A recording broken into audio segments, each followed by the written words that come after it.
Alright, let's start. Number 10. Days counted. In the lower reaches of St. Andrew's Castle in Fife, Scotland, conservation archaeologists working on the site's infamous bottle dungeon found something beneath centuries of grime that stopped them cold. Scratched into the sandstone wall at approximately chest height were rows of vertical marks, grouped in fives. Someone, at some point in the castle's long history of imprisonment, had kept a careful count of the days. The Bottle Dungeon at St. Andrews is one of the most forbidding prison structures in Scotland. Carved directly from solid rock, it descends approximately 7 meters into the earth, wider at the base than at the neck, shaped like the vessel that gives it its name. There was no light source. There was no means of communication with the world above. Prisoners lowered into it were, for all practical purposes, already gone. The tally marks themselves are not unusual as a category. Similar systems have been documented at the Tower of London and at Chateau d'If in France. What makes the St. Andrews marks haunting is the way they end. Not at a round number, not at a milestone. They simply stop, mid-sequence, as though the person keeping count ran out of days before they ran out of wall.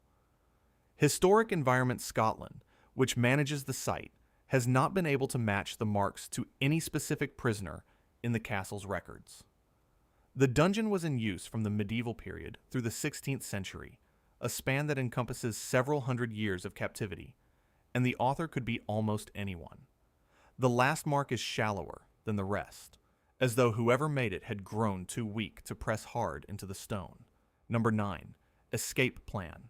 When restorers began detailed work on the medieval cells beneath Caesar's Tower at Warwick Castle in England, they turned to a technique called raking light photography, in which a light source is held at an oblique angle to a surface to reveal engravings too shallow for the naked eye to detect under normal conditions. What the photographs showed on the inner face of one cell wall were lines, an angle.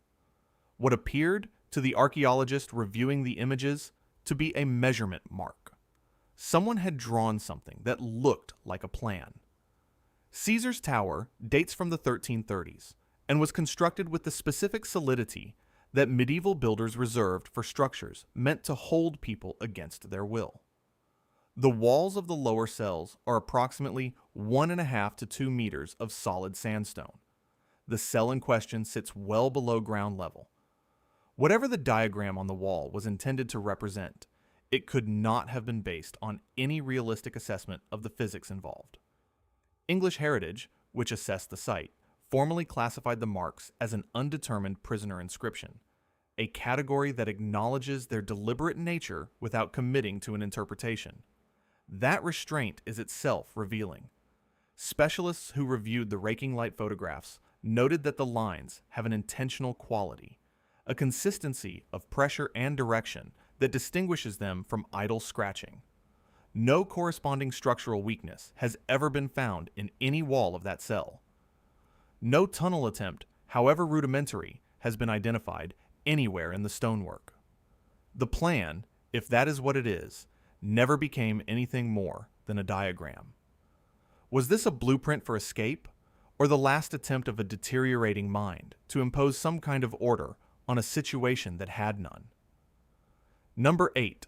Blood marks. Chateau Gaillard sits above the Seine at Les Andelys in Normandy, France, built between 1196 and 1198 by Richard I of England, with a speed and ambition that astonished contemporary chroniclers. It fell to Philip II of France in 1204, and in the centuries that followed, its lower chambers, including a below-ground oubliette, held prisoners about whom the historical record is largely silent. When researchers examining the oubliette encountered reddish-brown staining on the lower courses of limestone, initial assessment dismissed it as mineral residue. Material analysis determined it was not mineral. The staining was organic and consistent with hemoglobin preserved in the porous stone. The word oubliette derives from the French verb oublier, meaning to forget. That etymology is not incidental.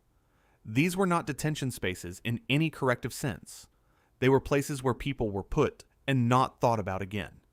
The prisoners held at Chateau Gaillard after its capture by Philip II included members of the Norman nobility, whose inconvenient survival complicated French claims to the region. The marks are at floor level, not at the height a person reaches when striking a wall in anger, not at the height of a hand pressed against stone in desperation, but at the height at which a person lies down or crawls. That detail is what unsettled the researchers who documented them. A person standing leaves marks at standing height. A person at floor level is a person who has ceased to stand. Material analysis cannot reconstruct intent. It can confirm composition, and it can confirm position, but it cannot say what happened in that room, or in what sequence, or whether the person who left those marks was aware of what they were doing. Whoever left those marks was never meant to be remembered. Archaeology made sure they were. Number 7. Carved faces. The cell at Carlisle Castle in Cumbria, England, known as the Licking Stones Cell, takes its name from something that survivors reported. Prisoners confined there for extended periods licked moisture from the walls to stay alive. It is a detail that appears in the castle's documented history, recorded soberly, without elaboration. In 1976, a maintenance worker repointing the mortar in the lower cells noticed that what he had taken for decorative stonework was not decorative. Cut into the stone were faces. Human faces. Multiple faces. The supervising archaeologist, who was called in and who documented them, noted in her formal record that several of the expressions appeared distressed. Carlisle Castle is a Norman foundation, begun around 1093, and its lower cells were in use as a prison from the medieval period through the 18th century. That is a span of roughly 700 years of continuous occupation, and the carved faces reflect that duration. They are not all from the same hand, and they are not all from the same period. Stylistic analysis conducted for English Heritage confirmed that they represent multiple carvers across what may be decades or centuries of prisoner occupation. What makes the faces qualitatively different from tally marks or written inscriptions is what they suggest about the psychological state of the people who made them. Specialists working on the site have proposed that prisoners deprived of human contact for extended periods carved faces to have something human to look at. The theory is supported by the positioning. The faces are at a natural eye level for a seated person, arranged as though for company. Some of the faces have been carved over earlier inscriptions. The people who made them were not the first to be there, and they knew it. And they covered what came before with something they needed more than words. If you were locked in darkness long enough, with nothing human to look at, what would you carve into the stone? Number 6. Last Prayer. The Beauchamp Tower at the Tower of London was built around 1281 and served, across the following 3 centuries, as the preferred accommodation for high-status prisoners, the kind whose execution required careful political timing. Its walls are covered in inscriptions, hundreds of them, catalogued by Victorian researchers and revisited by English heritage conservators in subsequent surveys. Most had been at least partially documented. One, cut into the lower section of the south wall at a height consistent with a kneeling person, had been overlooked for more than a century. It was a prayer, complete in structure, recognizable to scholars of medieval liturgy as a standard penitential form. It ended mid-sentence. Dr. Sebastian Sobecki of the University of Groningen, who has published research on medieval prison writing, has described the tower's inscriptions as among the most significant surviving records of incarcerated consciousness in the English-speaking world. The Beauchamp Tower held prisoners, including Anne Boleyn's brother George, the young Jane Grey's father, and numerous figures of the Tudor court whose offenses were matters of proximity to power rather than conventional crime. Many of them were educated, literate, and acutely aware that they were writing for an audience they might never meet. A prayer carved into stone is not an impulsive act. It requires time, sustained focus, and a deliberate choice about what to say. The Gothic script of this inscription consistent with the 15th or 16th century, is careful and even, the work of someone who was not rushing. The decision to carve a penitential prayer, to work through its established liturgical structure, was a meaningful one. It ends mid-sentence, mid-word. Something interrupted the person writing it, at a point that nothing in the tower's records explains. The sentence has been unfinished for somewhere between 400 and 600 years. It is still unfinished now. Number 5. Deep scratches. Doune Castle in Stirling, Scotland, was built in the late 14th century under Robert Stewart, Duke of Albany, and its pit prison is a feature of the original structure, not a later addition. It was designed from the beginning to hold people in conditions of complete sensory deprivation. No ventilation, no light source, no sanitation. When Historic Environment Scotland conducted a detailed structural survey of the lower pit using modern photographic documentation methods, the survey revealed something that had not appeared in any previous record of the site. At the base of the pit wall, below the level that torchlight would normally illuminate, someone had scratched deep, repetitive grooves into the sandstone. Not letters, not symbols, not faces, just lines. Dozens of them, scored so repeatedly and with such sustained pressure that the stone in those areas had been worn smooth. The depth of the grooves indicates that this was not a single session of marking. The wearing of the stone surface requires repeated passes over the same area across what specialists in material analysis would estimate as an extended period of sustained activity.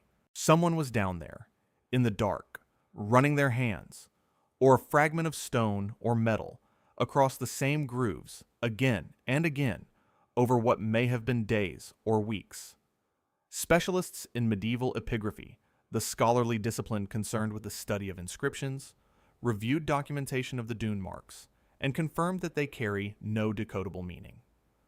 They are not a degraded form of writing. They are not a symbol system. They have no linguistic content whatsoever. Marks with no meaning are, in some ways, more disturbing than any inscription.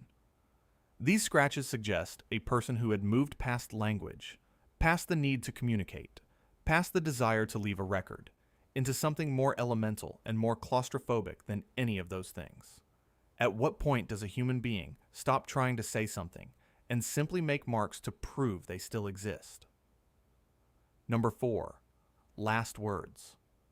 On the morning of 8th February 1587, Mary Queen of Scots was executed in the Great Hall of Fotheringhay Castle in Northamptonshire, England, after 19 years of captivity.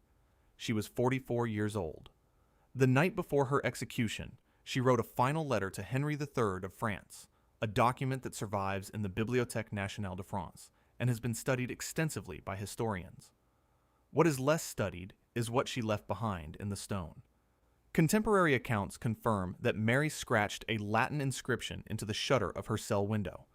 The text translates as, "From the abundance of the heart, the mouth speaketh." Archaeologists working on the ruins of Fotheringhay in the 20th century recovered fragments of stonework that included this inscription. On the same shutter frame, below the level of the documented text, were additional marks that appear in no historical record. Mary Queen of Scots is one of the most exhaustively documented figures in Scottish and English history. Her imprisonment, her correspondence, her final movements, and the manner of her death were all recorded by multiple parties, some sympathetic, some not. The Latin inscription is consistent with her known character, a deliberate, composed final statement from a woman who had spent 2 decades preparing for exactly this end. The additional marks are a different matter.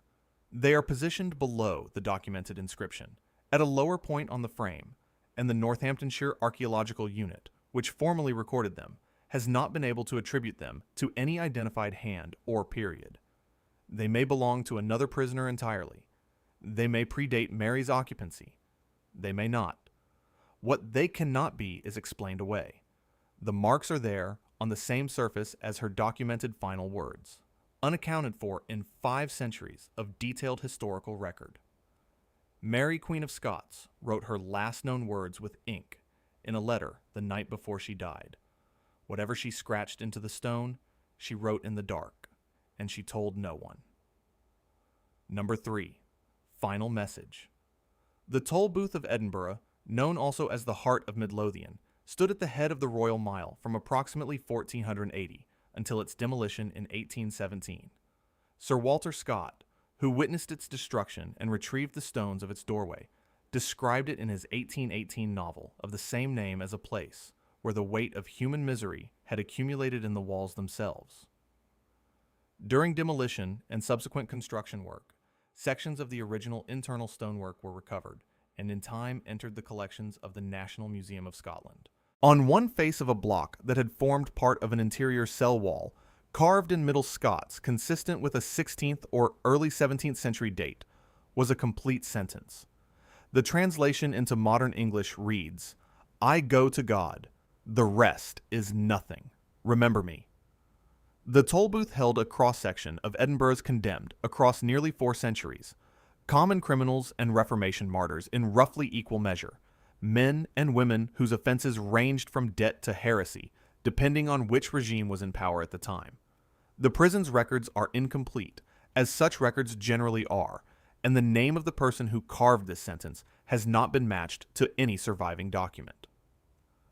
The sentence itself is 3 distinct statements. The first is a declaration of destination, offered with a confidence that suggests either deep faith or deliberate performance of faith for the benefit of whatever audience the writer imagined. The second is a dismissal of everything outside that destination. The third is a command. Remember me is not a prayer. It is not addressed to God. It is addressed to whoever comes after, to the person standing where you are now, reading what was left behind in a wall that was demolished, moved, buried, and forgotten for 300 years. Does finding it now count? Number 2, the names that weren't meant to be found. In 2018, researchers using photogrammetry, a technique that constructs precise 3-dimensional models from overlapping photographic sequences, conducted a detailed survey of the oubliette beneath Leap Castle in County Offaly, Ireland. The technology was applied specifically because earlier visual inspection, conducted under torchlight and conventional lighting, had failed to capture the full detail of the pit's interior surfaces. What the resulting 3-dimensional model revealed, on the curved inner wall of the pit, at a depth where no natural light reached, were names. At least 11 of them, carved into the stone by people who had no reason to believe anyone would ever read them. The oubliette at Leap Castle has a documented history that is, by any measure, grim. In approximately 1909, during excavation of the structure, workers removing material from the base of the pit reported recovering cartloads of human remains, a detail preserved in contemporaneous Irish newspaper accounts.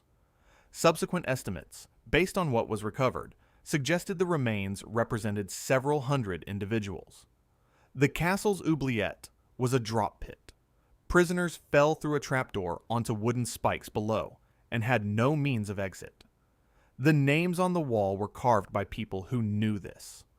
Of the 11 name forms identified in the photogrammetric survey, 3 are legible enough for partial transcription. None of them match any entry in surviving Irish or English administrative records from the castle's period of active use. These people are not in any archive. They are not on any list. The only record that they existed is what they cut into the stone of a pit that was designed specifically so that they would vanish.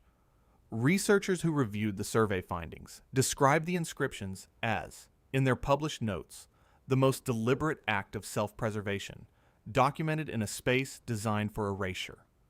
They carved their names in the dark, in a hole that was built to make them disappear. And it took 500 years and a camera. But we found every one of them. And that fact, on its own, is not the most disturbing thing on this list. Number 1. The Voice in the Stone. Norwich Castle in Norfolk was begun around 1067 following the Norman conquest and served as the county jail from 1220 until 1887, a continuous period of imprisonment spanning more than 6 centuries. During a conservation assessment of the lower cell block in the mid-1990s, A researcher photographing inscriptions in one of the cells found, on the inner face of a cornerstone at approximately knee height, a carved text unlike anything else documented in the castle's long record of prisoner inscriptions. It was not a name, it was not a date, it was not a prayer. Transcribed and submitted to linguistic analysis, the text, composed in a mixture of late Middle English and what specialists identified as an older regional dialect, consistent with a 15th or 16th century date, reads, "Can you hear me? I am here. Are you there?" Norwich Castle Museum and Art Gallery holds the photographic documentation of the inscription. What makes the text extraordinary, beyond its raw simplicity, is what linguistic analysis revealed about its grammatical structure. The three sentences are not addressed to God. They are not addressed to posterity, or to history, or to any imagined future reader. The grammar is the grammar of direct, present tense address, the kind a person uses when they believe someone might be on the other side of a partition, in an adjacent cell, in the same darkness. Whoever carved this believed, or desperately hoped, that there was someone close enough to hear. Specialists who have examined the inscription cannot determine whether there was anyone in the adjoining cell at the time of writing. The castle's records for that period are fragmentary. The question of whether anyone was there to receive the message, whether someone in the next cell heard the sound of scratching and understood what it meant, cannot be answered from the evidence that survives. That uncertainty is the most suffocating detail in the entire archive of medieval dungeon inscriptions. More than the blood, more than the unfinished prayer, more than the names in the pit, because this person was not writing for history. They were not composing a final statement. They were not counting the days or drawing a plan. They were reaching through a wall for another human being, in real time, in the dark, with a piece of stone. The question has been in that wall for 500 years. And now, for the first time, someone is reading it, and the answer is still no. If you want to see more videos like this, click the video on screen now and make sure to subscribe.